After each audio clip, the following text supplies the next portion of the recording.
បាទគ្រប់សួស្តីបងប្អូនទាំងអស់គ្នាថ្ងៃនេះខ្ញុំមកបង្ហាញអំពីរបៀបដកលុយពី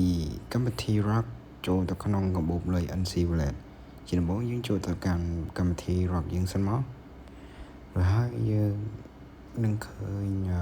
លក្ខណៈបែបនេះrồiហើយបន្តមកយើងចូលទៅកាន់ពាក្យថា Send ហើយបន្តមកយើងនៅពេលដែលការវីដេអូមុនខ្ញុំបង្ហាញពីរបៀបភ្ជាប់អ៊ីមែលជាមួយនឹងកាបូប NC Wallet រួចហើយអ្នកនរគ្នាអាចទៅមើលបានឥឡូវដោយសារខ្ញុំភ្ជាប់រួចហើយខ្ញុំចុចចង់ដកប្រហែលយើងចង់ដាក់មិចមកយើងដកទាំងអស់មកហើយចុចបញ្ជូននឹងមកនោះវានឹងផ្ញើសារមក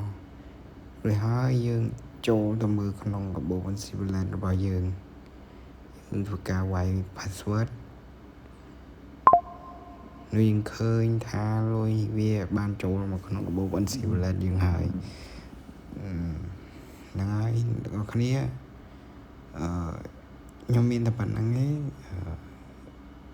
សូមដើម្បីតាមដានវីដេអូបន្តទៀតសូមជួយ Subscribe អ្នកមួយផងបាទសូមអរគុណសូមជម្រាបលា